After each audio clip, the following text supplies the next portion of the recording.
Todos los que estamos aquí sabemos que Dios nos ama. ¿Es así o no? ¿Cuántos sabemos que Dios nos ama? Y eso mismo nos lleva también a entender que Dios ha sido bueno, que Dios es bueno. ¿Cuántos sabemos que Dios es bueno? ¿Sí o no? Y si yo les preguntara por qué Dios nos ama y por qué Dios es bueno, estoy seguro que usted haría una lista interminable de por qué Dios nos ama y por qué Dios ha sido bueno. ¿Es así o no? Y esto lo conocemos, o esto lo sabemos porque conocemos a Dios. ¿Sí, verdad? Y hay formas de conocer a Dios. Hay formas de darnos a conocer a Dios. Cuando estamos leyendo los evangelios, vamos a estar conociendo la vida de Jesús, pero también vamos a estar conociendo al Padre Celestial. Jesús les decía a sus discípulos: si tú quieres ver al Padre, me puedes ver a mí. Si tú me ves a mí, estarás viendo al Padre. Amén. Y continuamente y constantemente Jesús, en sus enseñanzas, la finalidad era mostrar cuánto nos ama, su misericordia y su bondad para con nosotros. Amén.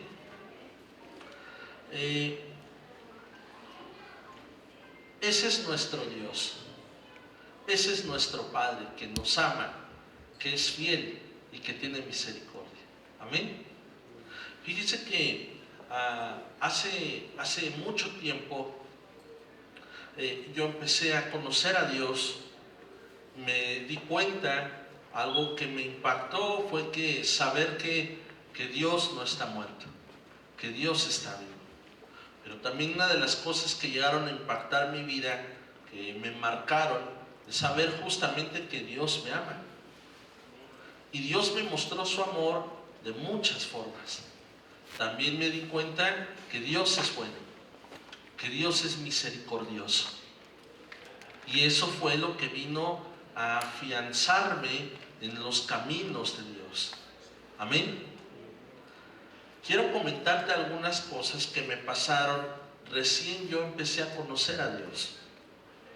Lo primero que me pasó es que Dios me enseñaba, o me sigue enseñando, a través de su palabra, su voluntad.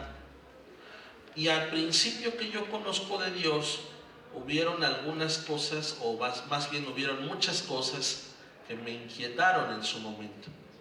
Me inquietaron porque yo no sabía cómo actuar, yo no sabía cómo responder, yo no sabía qué decir. Yo conocí de Dios cuando tenía 13 años más o menos. Y bueno, pues donde yo nací, donde yo crecí, tenía muchos amigos, vecinos que después se convirtieron en mis amigos. Yo era el más pequeño de todos los demás eran más grandes de edad. Y bueno, pues desafortunadamente en el lugar donde nos tocó crecer o vivir, pues es un lugar muy difícil, muy duro, y así mismo crecimos. Cuando yo me enamoro de Dios, cuando Dios viene a mi vida, empezaba a asistir a mis reuniones de jóvenes, empezaba a asistir a las escuelas dominicales, empezaba a asistir a la iglesia. Me regalaron una Biblia, me dijeron: en esta Biblia tú puedes conocer a Dios. Y yo traía mi Biblia a todos lados y por todas partes. Y eso me llevó a distanciarme del grupo de mis amigos. Se les hacía raro que ya no podía yo ir a fiestas o simplemente estar ahí, ¿no? Donde normalmente estaba. Y entonces ellos veían que salía de mi casa, pasaba por donde ellos estaban, en el grupo, en la bola, y ellos me veían que traía una Biblia. Y yo me daba cuenta que se me quedaban viendo y me decían, ven, y les decía, ya me tengo que ir. Y después cuando nos reuníamos, me preguntaron lo que yo sabía que en algún momento me iban a preguntar. Pero no me preguntaron, ¿eres cristiano? No, me dijeron, ¿a poco ya eres de los aleluyas? ¿A poco ya eres de los que se dan golpes de pecho? Así me dijeron. Y yo les dije, sí, estoy yendo a la iglesia y estoy conociendo a Dios.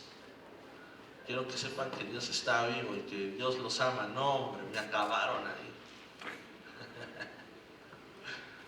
Pero bueno, realmente es que mi amor y mi compromiso con Dios iba más allá de alguna amistad, ¿no? Y ahora cada que me veían pasar, pues ya no era de ven, o hola, o cómo estás, o qué onda, sino ya era burlarse de mí, ¿no? Y cada que pasaba empezaban a decir, oh, aleluya, y empezaban a hacer cosas así, ¿no? Y hablar como hablan los sacerdotes, ¿no? A misa, ¿no? Todo eso. Pero en una de esas ocasiones hubo algo que dijeron que me llamó la atención. Y me dijeron, arrepentido, ven. Y me llamó la atención cómo ellos me dijeron esa palabra, arrepentido. Porque para nosotros esa palabra, sin conocer a Dios, era como decir mustio, cobarde, hipócrita. Y me lo vino a confirmar uno de mis mejores amigos, porque me dijo, ¿a poco sí ya no vas a andar con nosotros? ¿A poco ya te prohibieron? Y yo dije, bueno, si tiene interés y me está preguntando, ha de ser por algo, entonces voy a aprovechar para compartirle. Pero la verdad es que no estaba interesado, simple y sencillamente quería darme con todo. Y me dijo, entonces tú ya eres de los arrepentidos, así me dijo.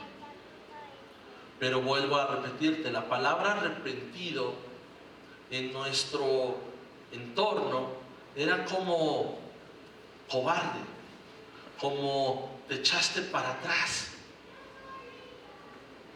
Y él me lo volvió a decir. Me dice, no te hagas de la boca chiquita, si bien que te gusta.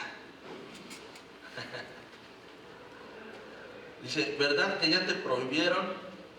Y yo explicándole, es que no me han prohibido absolutamente nada. Simplemente estoy conociendo a un Dios que está vivo y que sé que me ama. Sí, pero ya eres arrepentido. Y me fui. Pero me fui con eso en mi corazón. Era algo que me inquietaba.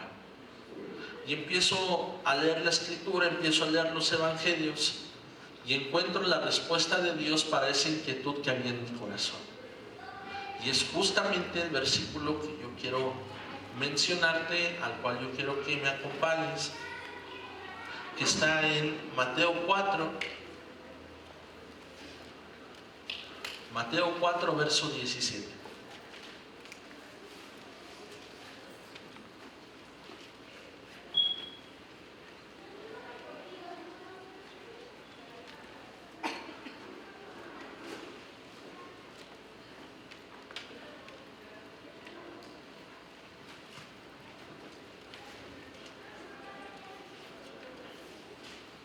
¿Estamos ahí? Mateo 4, verso 17, ¿ya lo tienes?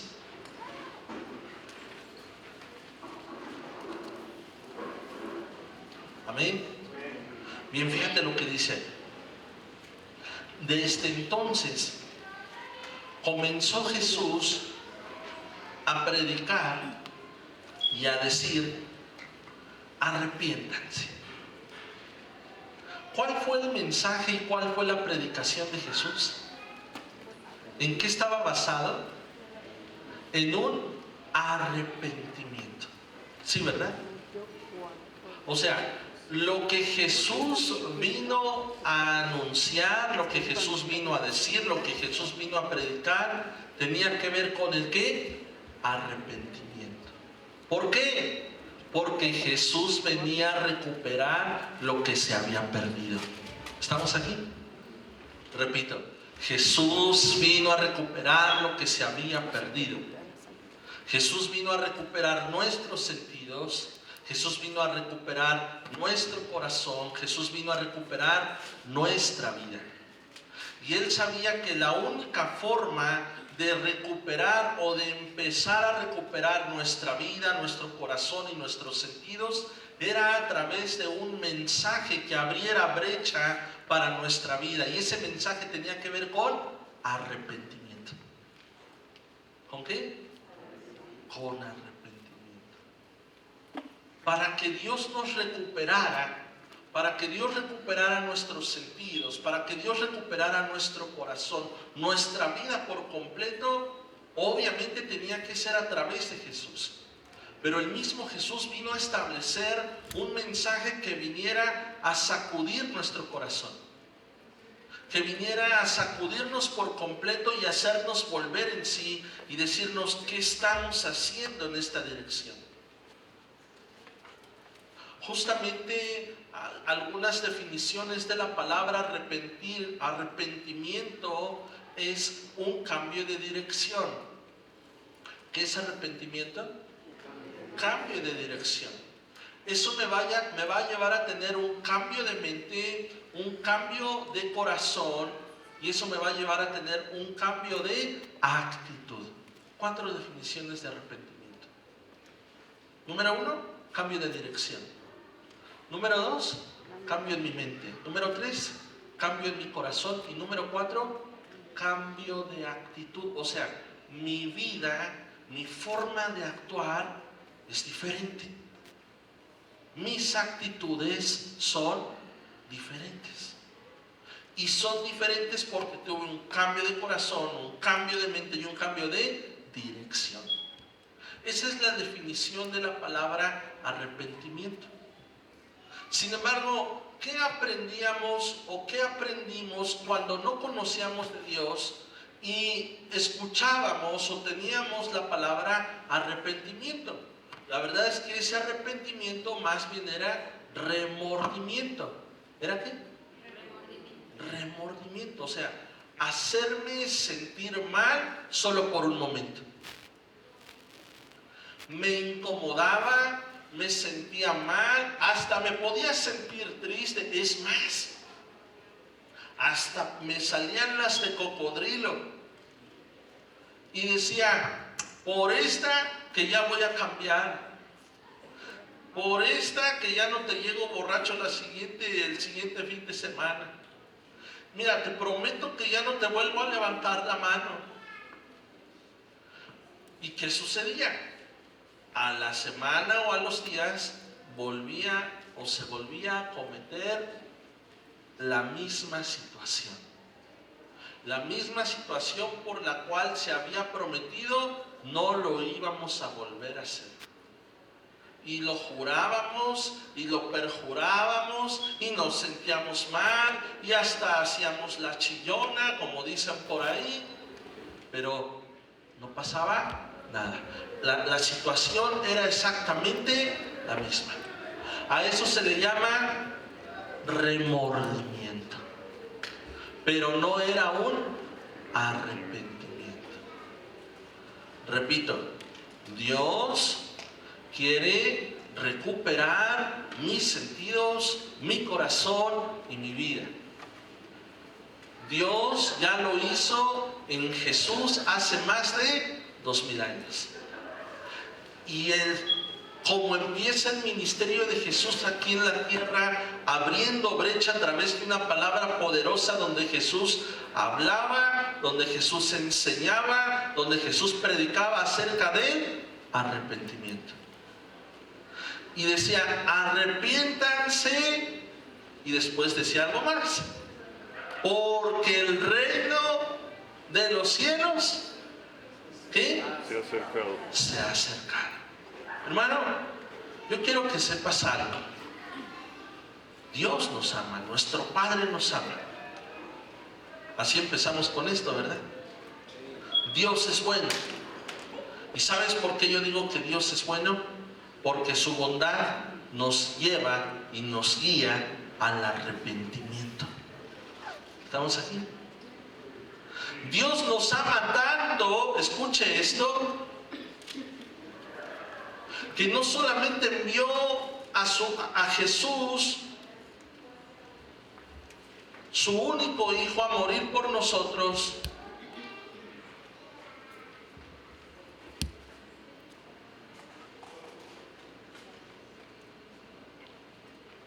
sino que a través de su amor, Él hace que en nuestro corazón se produzca una palabra que tú y yo conocemos que se llama tristeza. Sí, escuchó bien.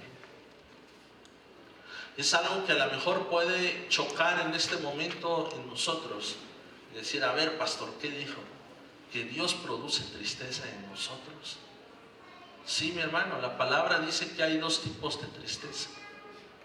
La tristeza de Dios que me lleva a un arrepentimiento para salvación, y la tristeza del mundo que me lleva a muerte. ¿Estamos aquí? La verdad es que necesitamos el amor de Dios, que el Espíritu Santo nos convenza y nos redarguya y nos haga sentirnos mal por lo que estamos haciendo. ¿Estamos aquí? Mire, le voy a poner otro ejemplo, voltea hacia acá. Cuando yo no conocía de Dios, hacía todo lo que los demás hacían, y era malo. Escuche, y era malo. Pero yo lo hacía sin ningún remordimiento. Yo lo hacía sin ninguna tristeza. Pero cuando empiezo a conocer a Dios y sé que Dios envía de su Espíritu, y su Espíritu le da testimonio a mi espíritu de que soy hijo de Dios, y cuando yo hago algo malo, me siento triste, me siento mal. ¿Y quién provocó todo eso? Dios. ¿Pero para qué? Para llevarme a un arrepentimiento. Sucede que el pueblo de Dios, ya conociendo a Dios, se está olvidando de volver a su primer amor. Se está olvidando del poder y del valor que tiene el verdadero arrepentimiento. Se está olvidando del temor a Dios, se está olvidando del respeto a Dios, se está olvidando de dejar lo que es malo.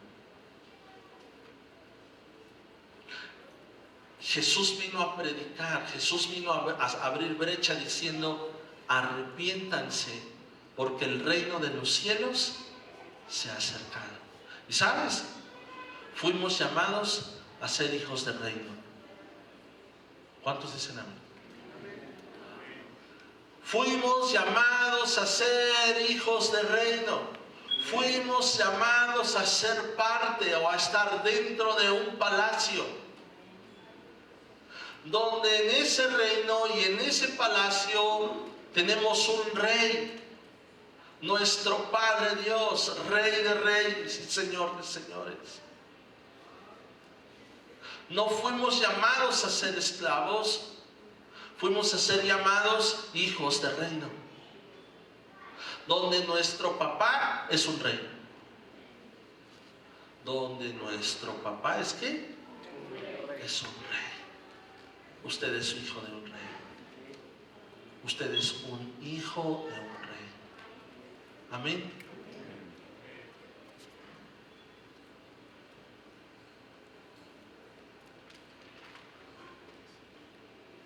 El reino de los cielos, ¿sé qué? Hablar del reino de los cielos es hablar de un reino, es hablar de un gobierno, es hablar de un señorío, donde, como te dije hace un momento, el rey es nuestro papá, es Dios.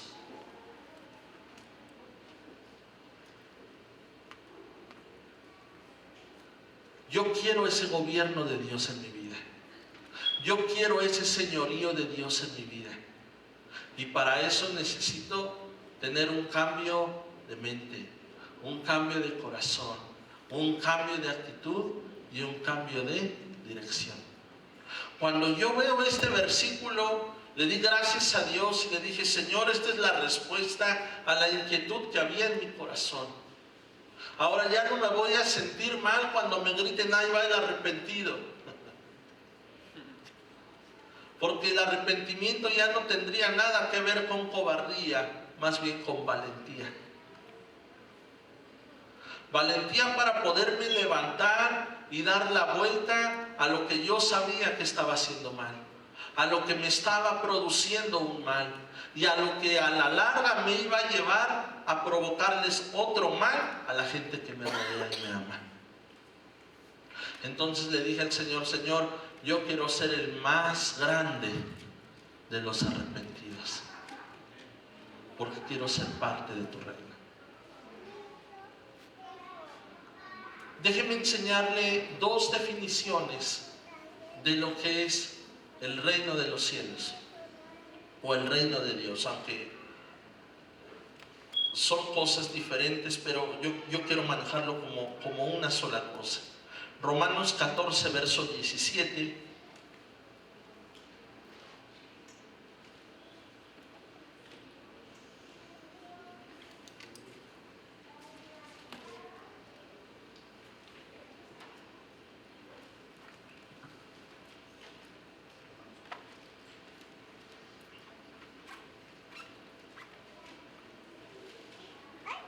Ya lo tiene, Romanos 14, versículo 17. ¿Qué dice? Porque el reino de Dios, ¿qué dice? No es comida, no es bebida, pero sí es justicia, paz y gozo. Mi hermano, ser un hijo del reino, ser un hijo del rey, donde ese rey es nada más y nada menos que mi papá, quiere decir que Dios quiere enseñarme a vivir en su justicia, en su paz y en su gozo. ¿Estamos aquí? ¿En su qué? Justicia, paz. ¿En algún momento usted ha sentido en su vida que necesita justicia?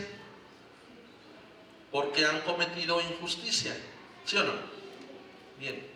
Dios nos garantiza que Él peleará por nosotros y será Él quien haga justicia para nosotros.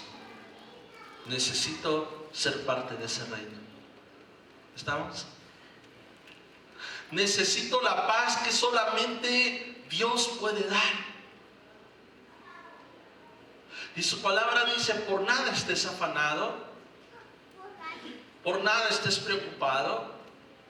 Antes sean conocidas todas tus peticiones delante de Dios, en oración, en ruego y en acción de gracias. Termina diciendo: y la paz de Dios, que sobrepasa todo entendimiento, guardará tus pensamientos y guardará tu corazón.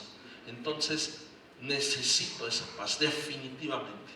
Necesito la paz que esté guardando mis pensamientos y que esté guardando mi corazón. Amén. Ahora, ¿usted necesitará gozo?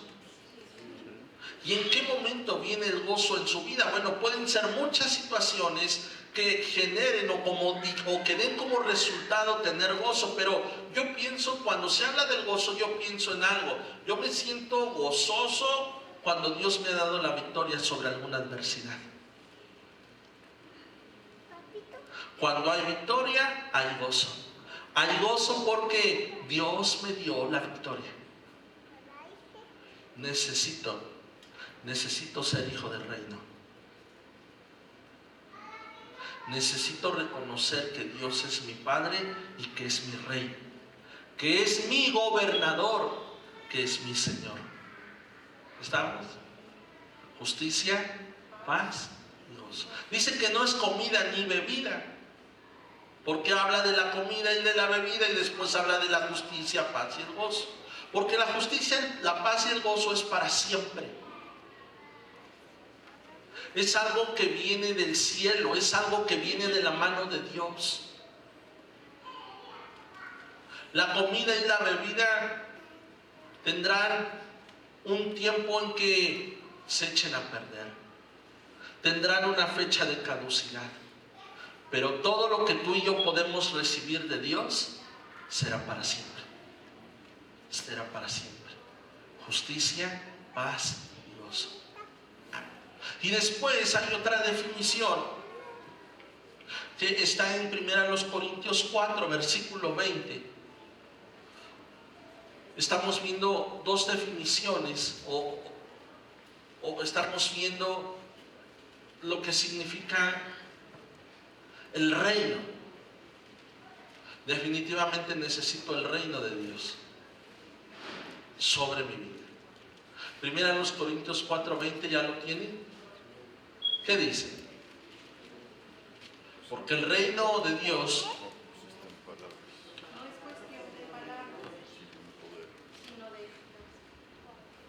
y en la versión 60, ¿qué dice? ¿Sino en qué? ¿Sino en qué? En poder.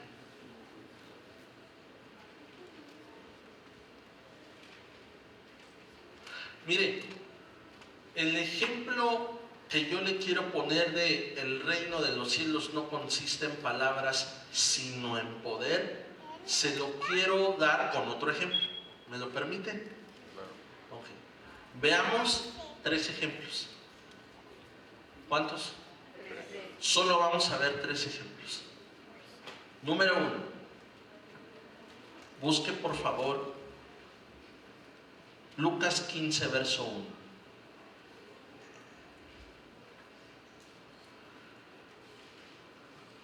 Estamos hablando de arrepentimiento. Estamos hablando de el reino de Dios. Estamos hablando de que tenemos como rey a nuestro Padre Celestial.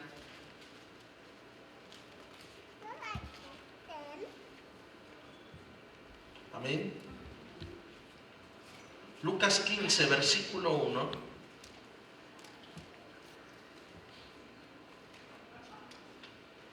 ¿Lo tiene?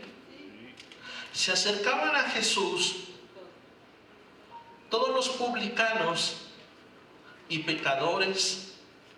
¿Para qué? Para oírle. Y los fariseos y los escribas, ¿qué hacían ellos?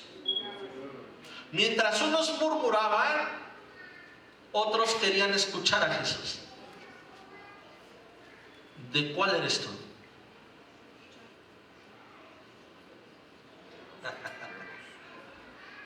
Mientras unos ¿qué? Murmuraban, otros ¿qué? Escuchaban. Dígale al que está a su lado, ¿y de cuál quieres ser tú?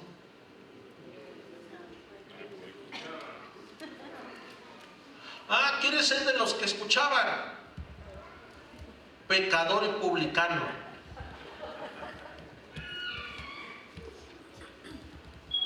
¿Cuántos pecadorzotes hay aquí? Levante sus pies y sus manos y todo lo que pueda levantar.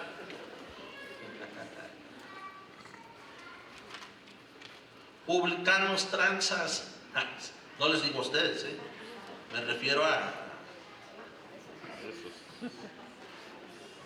los que dice ahí la Biblia, ¿verdad? Engañadores, impostores.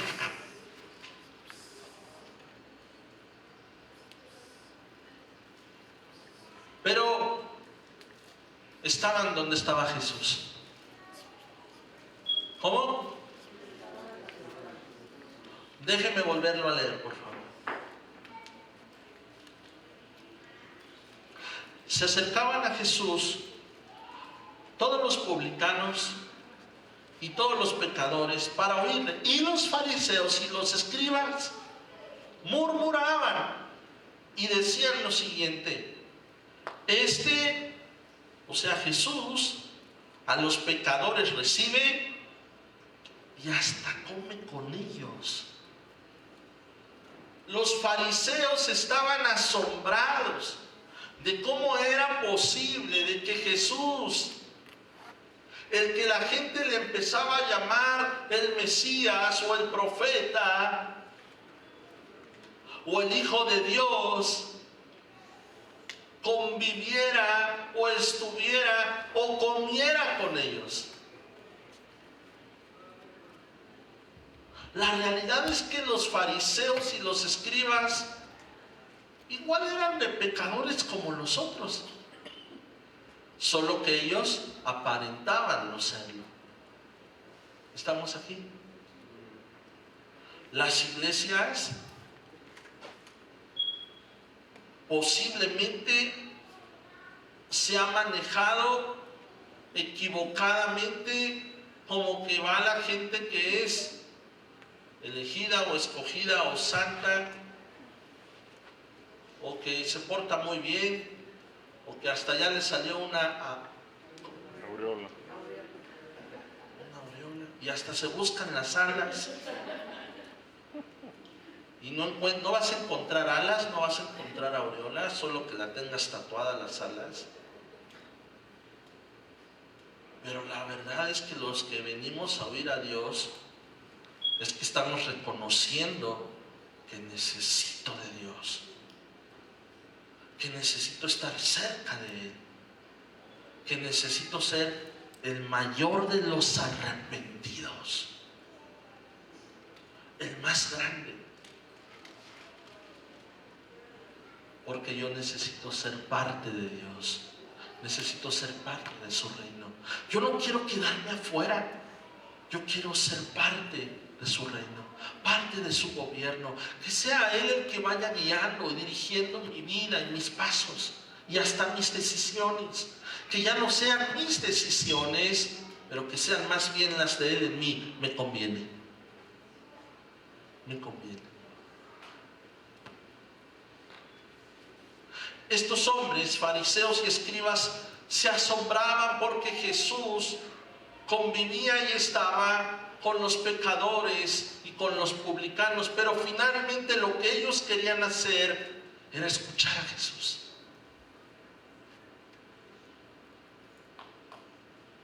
Y entonces Jesús, al darse cuenta, les refiere, les habla, les enseña una parábola. Pero realmente no es una parábola, son 3 en una. ¿Cuántas? Y aquí es donde yo voy a definir lo que significa que el reino de los cielos no son palabras, pero sí es poder. ¿Está listo? 3. Número 1. Seguimos leyendo.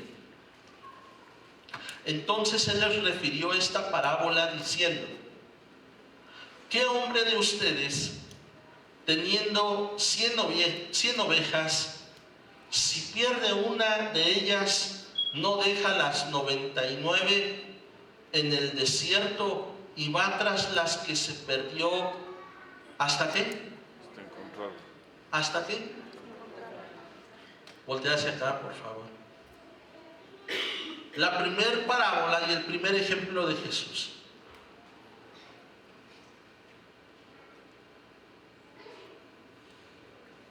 ¿De qué habló Jesús? ¿Eran cuántas ovejas? 100. Pero de esas 100 de pronto una ¿qué? Se le descarriló, se fue, se alejó, se perdió. Y Jesús dice: ¿qué hombre de ustedes no deja qué?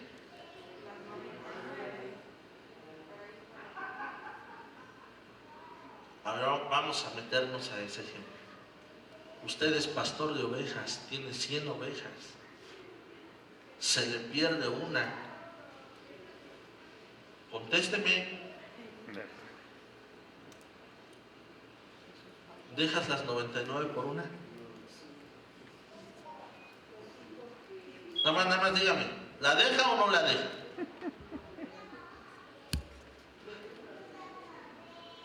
Dice que tenía 100 se le pierde una y dice Jesús, ¿qué hombre de ustedes no deja las 99 y va a buscar una sola?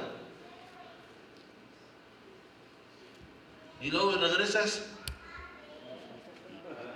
¿Dónde están los 99? ¿Ah?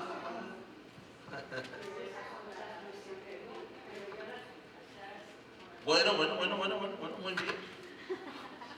Mire,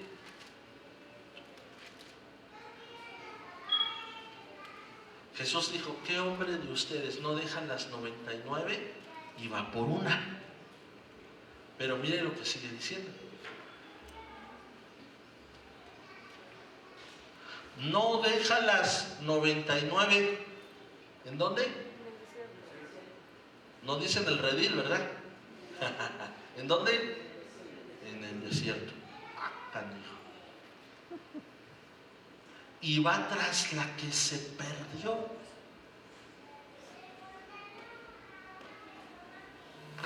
¿Hasta qué? Y cuando la encuentra, la pone sobre sus hombros gozoso, y al llegar a casa reúne a sus amigos y vecinos y les dice, gócense conmigo porque he encontrado mi oveja que se me había perdido. Voltea hacia acá. ¿La encontró? ¿Sí o no? Sí. Y cuando la encontró, ¿qué hizo?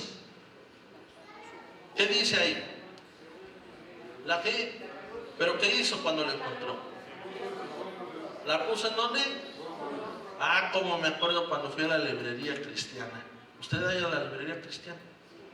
Bueno, si no ha ido, vaya nada más para ver lo que yo le voy a decir ahorita. Va a la librería, pues todo es cristiano. Bueno, casi todo, hay algunos libros que dicen los ovnis existen. Pero bueno, no nos metamos en esas cuestiones. Y de pronto vas a ver muchos cuadros. Cuadros que obviamente hacen alusión a pasajes bíblicos. ¿Alguien de ustedes tiene algún cuadro cristiano en su casa? ¿Cuáles son los cuadros más comunes que tú encuentras? La última cena. La Santa Cena. ¿Cuál otro hay? ¿Dónde se está abriendo el mar? Pero yo me encontré con una que me llamó la atención y quiero platicártela. Vi a uno que era supuestamente Jesús. Y se veía que estaba como en unos pastos verdes, en unos prados, muy padres se veía. Y sobre sus hombros, ¿qué crees que traía Jesús? Una oveja. Pero ¿sabes qué me llamó la atención? Que esa oveja estaba gordita, pachoncita, blanquita, resplandeciente, rosadita.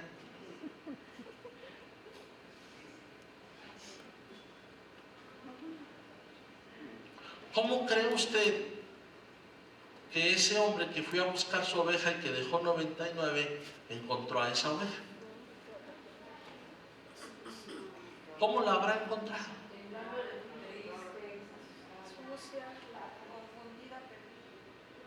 Flaca, ojerosa, cansada y sin ilusiones.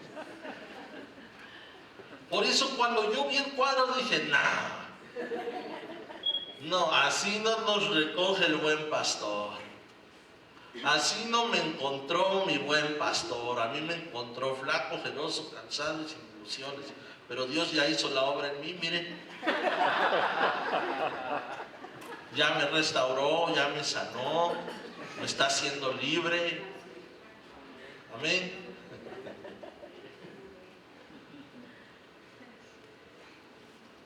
Pero finalmente lo que Jesús quería enseñar en estas parábolas es que Jesús vino por los que estaban fuera. Jesús vino a recuperar los que estaban lejos. ¿Estamos aquí? Porque nos ama. Obviamente iba a encontrar un pueblo en prisión, en cárcel, un pueblo maltrecho, un pueblo herido, lastimado, un pueblo en pecado. Y así fue.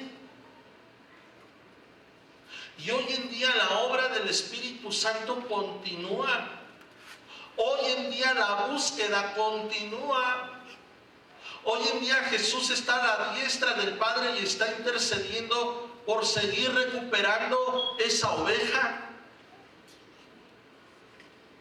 Solo que ahora ya no es Jesús solamente en la tierra hace más de 2000 años, sino que después de 2000 años, ahora hay muchos hijos de Dios que Dios está enviando a cumplir esa función. A ir por la maltrecha, a ir por la herida, la lastimada, y a traerla a casa. Ahora esa es nuestra función, tomados de la mano de Dios. Amén. Dice que cuando llegó ¿con qué? Con gozo. Porque el reino de los cielos es justicia, paz y gozo. Seguimos leyendo. Dice así: os digo que así habrá más gozo en el cielo. ¿Por qué? Por un pecador que se arrepiente, que por 99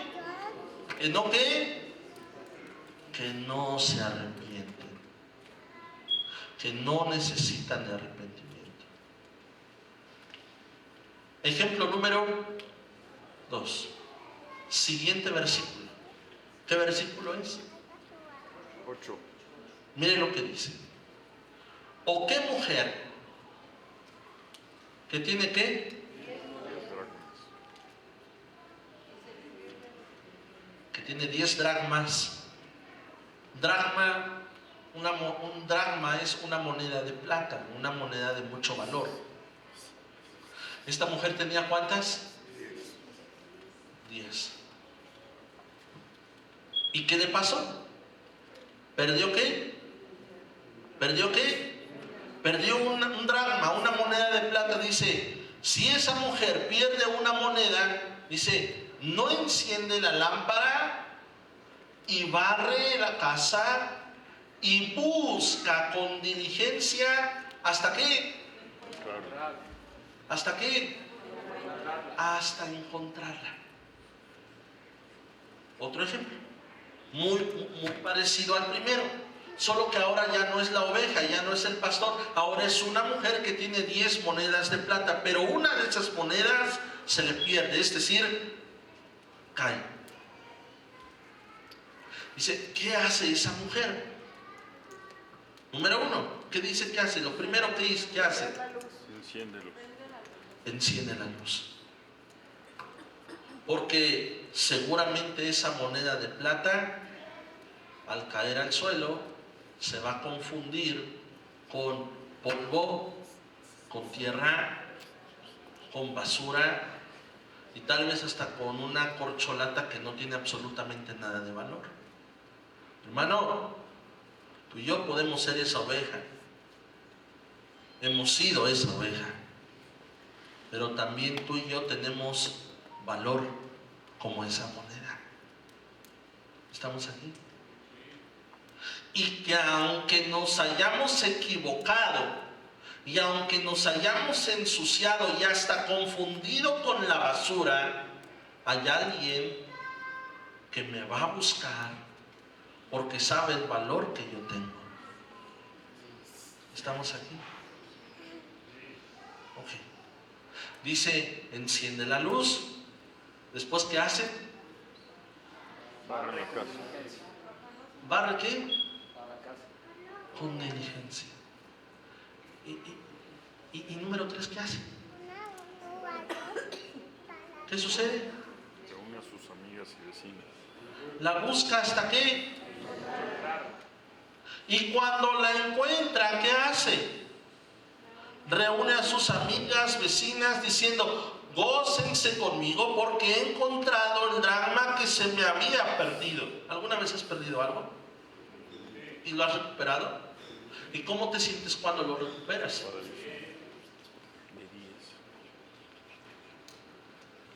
Dios quiere recuperar tu corazón. Dios quiere recuperar nuestros sentidos. Dios quiere recuperar nuestra vida. Sea una oveja, sea alguien que tiene valor, que fue comprado con un precio muy alto, la sangre de Jesucristo. Tú y yo somos redimidos por plata. Tu vida vale mucho. Tu vida es importante para Dios. Lejos de Dios, no puedes saber el valor que tienes. Estamos aquí. Solamente en Dios y solamente Dios hará que yo manifieste cuánto valgo. Amén. Dice, así os digo que hay gozo delante de los ángeles de Dios por un pecador. ¿Que qué? Siguiente ejemplo, siguiente versículo. ¿Me ayudan con el piano, por favor? También dijo, un hombre tenía ¿cuántos hijos? Con este ejemplo termino.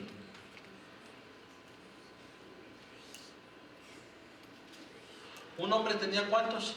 2 hijos. Este ya es el tercer ejemplo, ¿verdad? ¿Cuál fue el primero? ¿Se acuerda?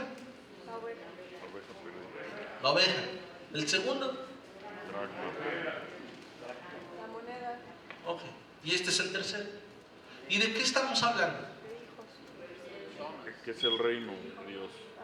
Estamos hablando de que es necesario que para que yo sea parte del reino, necesita haber en mi vida un verdadero arrepentimiento. ¿Sí, verdad? Sí. Ok. Y ahí encuentro cuánto Dios me ama. Ahí encuentro cómo Dios es bueno y cómo Dios es misericordioso. Ahora sí, ponga atención a lo que vamos a leer. Un hombre tenía 2 hijos. El menor de ellos le dijo a su padre: Padre, dame la parte de los bienes que me corresponden. Y les repartió los bienes. No muchos días después, juntándolo todo el hijo menor, ponga atención lo que dice ahí. ¿Se qué? Se fue lejos a una provincia, ¿cómo dice? Apartada. Y allí, ¿cómo dice? Desperdició sus bienes viviendo perdidamente. Número 1, se fue lejos a una provincia. Número 2, apartada. Y ahí desperdició. Lejos y apartado ¿de quién? De su padre. De su padre, de su casa, de su cobertura, del cuidado. Estaba como lejos. ¿Y qué fue lo que sucedió? Dice que la herencia que él había recibido la desperdició. Nos podríamos alejar de cobertura, nos podríamos alejar de Dios. Y hay algunos que piensan que, pues como les sigue yendo bien, pues no ha pasado nada y por lo tanto están bien. Pero la realidad es que no. Estás viviendo de tu herencia. Y lejos de cobertura y lejos de casa, lo único que va a suceder a la larga es que la vas a desperdiciar. Lo que Dios ha puesto en nuestras manos como bendición y herencia y talento no es para desperdiciarlo, es para sembrar, es para compartir en una buena tierra para que ésta fructifique y multiplique. para que el día señalado, cuando Dios me pida cuentas de lo que Dios ha puesto en mis manos, yo no pueda decirle: Señor, tú me diste 5 talentos, aquí te regreso otros 5. No. Cuando Dios venga y me pida cuentas de lo que Él me ha dado, tengo que regresárselo multiplicado. ¿O yo? Multiplicado. Este hijo menor toma la herencia, se va lejos, se aparta y lo desperdicia.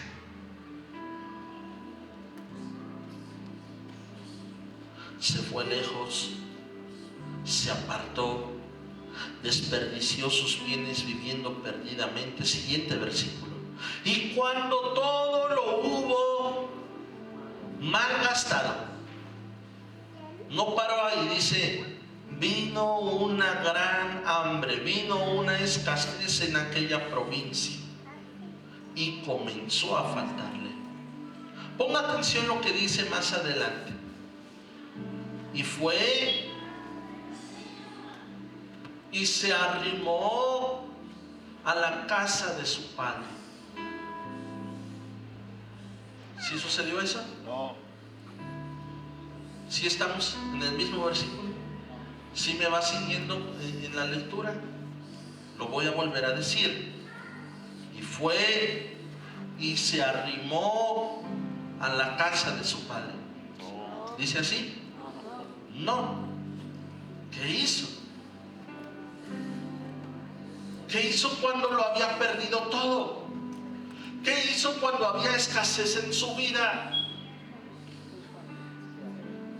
¿Qué hizo cuando ya no tenía nada? Fue con su padre en ese momento, ¿no? ¿Qué hizo? Se arrimó a ver quién le podía solucionar su problema. Hermano, nadie le iba a solucionar su problema. Había un problema de raíz y de fondo, que con trabajo no se lo iban a resolver. Este versículo dice: fue y se arrimó a uno de los ciudadanos de aquella tierra, el cual envió a su hacienda. ¿Para qué?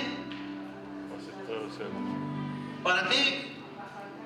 Apacentarse, cuidarse, alimentarse cerdos. Y deseaba llenar su vientre, su estómago, del alimento que solamente podían comer los cerdos.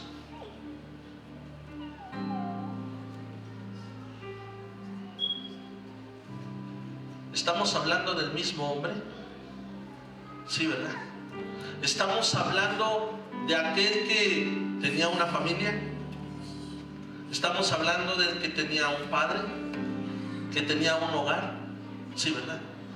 Ese mismo que tomó la herencia, que se fue lejos, que vivió de una forma perdida y que desperdició todo. Ese mismo ahora se encontraba haciendo ¿qué? Apacentando cerdos. Cerdos habla de suciedad, cerdos habla de inmundicia, cerdos habla de pecado. Y dice que este hombre deseaba, anhelaba llenar su vientre, su cuerpo, su vida del alimento que solo le correspondía a los cerdos. Pero nadie le daba. Y entonces sucedió algo. ¿Qué pasó? Dice ahí: y volviendo en sí. ¿Y qué pasó? ¿Volvió qué? ¿Volvió qué?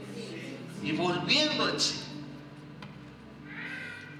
Despertó para poderse levantar. Despertó, abrió sus ojos, se dio cuenta de lo que estaba viviendo, en dónde estaba viviendo. Y volviendo en sí dijo: ¿Cuántos jornaleros, cuántos servidores En la casa de mi padre ellos tienen abundancia de pan. Y yo que soy su hijo, estoy aquí, pereciendo de hambre. Él tenía hambre, él tenía necesidad. Ya no estaba en cobertura, ya no estaba en casa, ya no estaba con su padre. Y lo que él había obtenido de esa paternidad y de ese cuidado y de esa cobertura ya no tenía nada. Y equivocadamente quiso llenar su necesidad con otras cosas. Y fue entonces cuando él volvió en sí. Y entonces dijo: oh, sí, los siervos de mi papá comen re bien, les va re bien, mejor que como ahorita yo estoy, y yo soy su hijo. Dice: me levantaré e iré a mi padre. ¿E iré a quién? Y le diré: Padre, he pecado contra el cielo y contra ti, ya no soy digno de ser llamado tu hijo, hazme como a uno de tus jornaleros. Esas palabras, ese pensamiento, lo que había nacido de su corazón, ¿sabes qué le estaba diciendo? ¿Sabes qué decía él? Estoy arrepentido. ¿Qué quedamos que era arrepentimiento? 4 cosas, ¿verdad? Cambio de... Cuando él dijo: me levantaré e iré a mi casa. ¿Cambio de qué? Dirección. De dirección. Y le diré: Padre, he pecado contra el cielo y contra ti. Cambio de corazón. Ya no soy digno de ser llamado tu hijo, hazme como a uno de tus jornaleros. Cambio de mente y cambio de actitud. Sí, ¿verdad? O sea, él cumplió lo que era el verdadero arrepentimiento. Antes de continuar, antes de llegar al desenlace de esto, yo solamente quiero mencionarte esto que creo que es importante. ¿Cuántos ejemplos vimos? 3. Primero hablaba de ovejas. Segundo, monedas. Y el tercero, del hijo.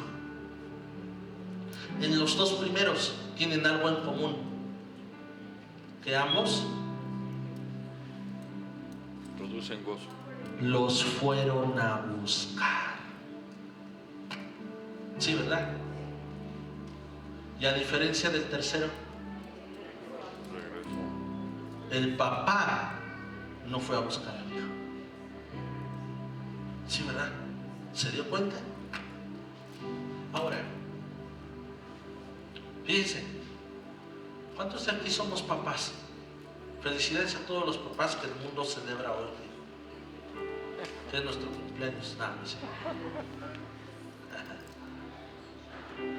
Lo padre es que todos los días celebramos a nuestros papás. Pero bueno, ¿qué te pregunté? ¿Qué te estaba diciendo? Y si el padre se había dado cuenta, ¿Cuántos de aquí somos papás? Levante su mano, tenemos hijos. Si su hijo sale con la suya de que ya me voy de la casa, no quiero que entre en detalle, ¿verdad? Pero otra vez, sincerándonos, ¿cuántos no iríamos a buscarlos? ¿Cuántos estaríamos tranquilos de no saber que nuestro hijo ya no está con nosotros y quién sabe dónde esté? ¿Cuántos estaríamos tranquilos? todos. ¿Y sabes qué? Que ya me voy de la casa y nos vemos. Yo lo he pensado. Y humanamente, naturalmente, yo iría a buscarlo. Yo iría para saber dónde está. ¿Estamos aquí?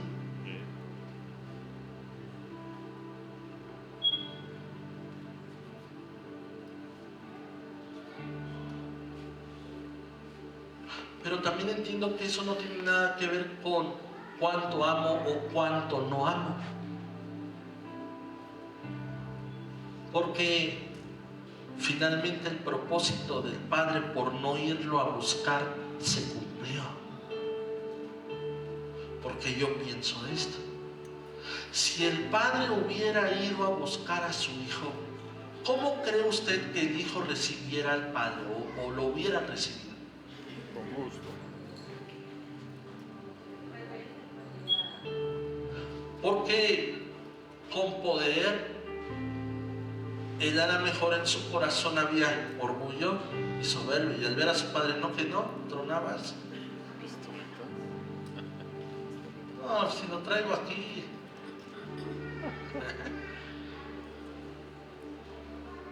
El padre se detuvo. Él nunca perdió la fe ni la esperanza. Y eso no quería decir que no lo amara, al contrario, porque lo amaba, no fue a buscarlo. Porque se necesitaba que se cumpliera el propósito en la vida de ese joven. ¿Y cuál era ese propósito? Un verdadero arrepentimiento. Volver en sí.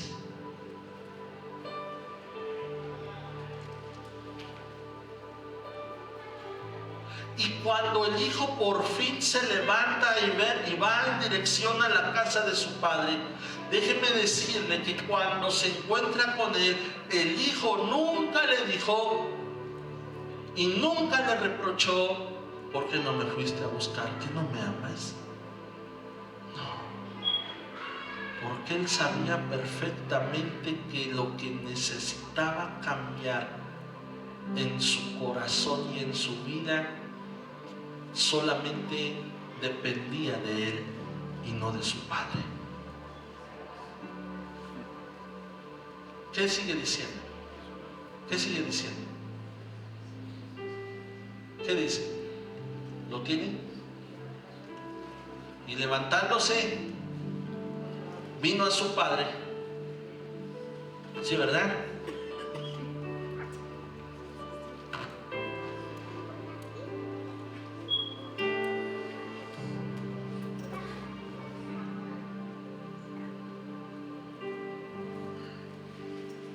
Y levantándose vino a su padre, y cuando aún estaba lejos, ¿quién lo vio? ¿Quién lo vio? Su padre. Y fue movido a qué? Y corrió. ¿Y qué más hizo? Se echó sobre su cuello y lo besó. El padre tenía toda la esperanza de que su hijo regresara a casa. Lo estaba esperando.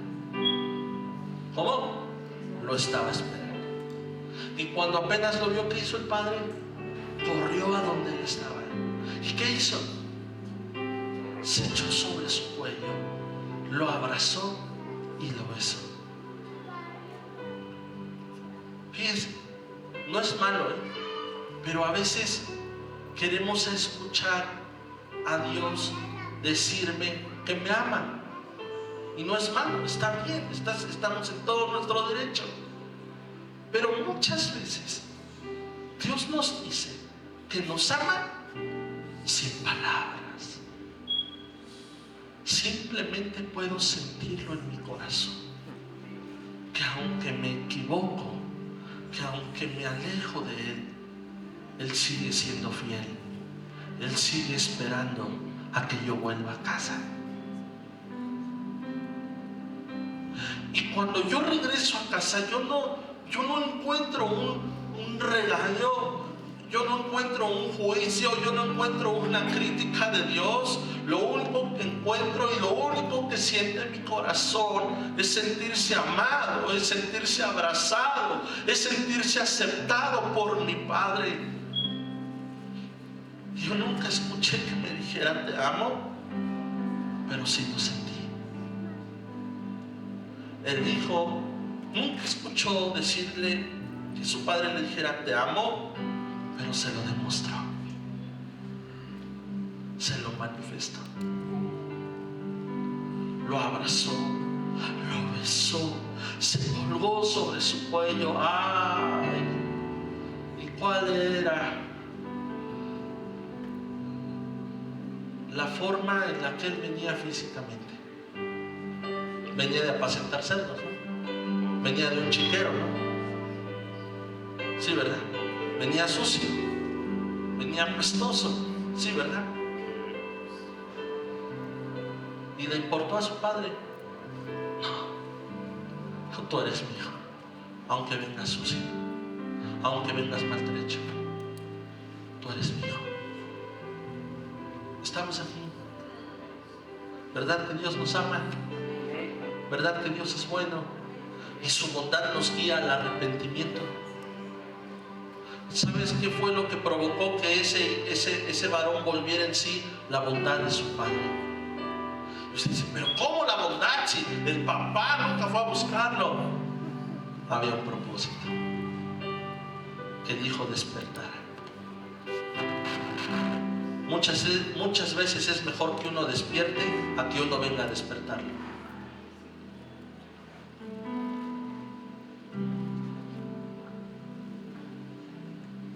Y cuando estaba lejos, lo vio su padre, fue movido a misericordia. Corrió, se echó sobre su cuello y lo besó. El hijo empezó a decirle, Padre, he pecado contra el cielo, contra ti. No soy digno de ser llamado tu hijo. Y el padre lo calló con todo el amor, respeto y sabiduría del mundo. Y le dijo a sus siervos, saquen el mejor vestido, vístanle, pongan un anillo en su mano y calzado en sus pies. Pongan toda la atención en este punto. Estoy terminando. El versículo que hablaba acerca del reino decía, el reino de los cielos no consiste en palabras, pero sí consiste en ¿qué? Poder. Y el ejemplo es este. ¿Cuál poder? Cuando el hijo llega a casa y se encuentra con su padre, y su padre, movido a misericordia, lo abraza y lo besa, ¿qué es lo que hace el hijo? Le empieza a hablar. ¿El padre le habló? ¿El padre le habló al hijo? No. ¿Qué hizo el padre? Lo abrazó. Se colgó sobre su cuello, ¿qué? Lo besó. Pero el padre no le dijo nada. ¿Y el hijo qué hizo? Le empezó a hablar y le empezó a decir, he pecado contra el cielo y contra ti. No soy digno de ser llamado tu hijo. Hazme como a uno de tus jornaleros. Pero ¿sabes? No porque el hijo haya hablado, el padre lo estaba perdonando en ese momento. No. ¿Sabes desde qué momento el padre lo perdonó? Desde el momento en que él vio que volvía a casa. No consiste en lo que tú y yo le hablemos. Consiste en lo que tú y yo hagamos. Vuelve a casa. Vuelve a casa. Es tu tiempo. La palabra dice que Dios da un tiempo para que nos arrepintamos. Es tu tiempo. Es tu tiempo. Es tiempo de volver a casa. Con un corazón contrito y un corazón humillado. No solo son palabras, pero sí es poder con acciones. El padre le respondió al hijo después de que el hijo habló, traigan el mejor vestido, vístanle. Lo tienen que limpiar, lo tienen que lavar, lo tienen que asear para poderle poner nuevas vestiduras. Pónganle un anillo en su dedo, porque hablaba de una identidad y hablaba de una autoridad como hijo. Hijo del reino. Y pongan calzado en sus pies. ¿Pongan qué? santidad, escogido para Dios, apartado, sandalias. ¿Y qué terminó haciendo? ¿Qué dice ahí? Verso 23. Traigan el becerro, no el blanquito, no el que estamos engordando, no, el que ya está. Traigan el becerro gordo. ¿Qué más? Comamos y hagamos fiesta. La historia que viene más adelante será otra predicación, pero nosotros nos quedamos hasta ahí y yo creo que es más que suficiente. Es tiempo, es tu tiempo. Amén, amén. Dios nos atrae con cuerdas y con lazos de amor. Volvamos a casa, volvamos a nuestro primer amor. Deja que Dios recupere tus sentidos, deja que Dios recupere tu corazón, tu vida misma.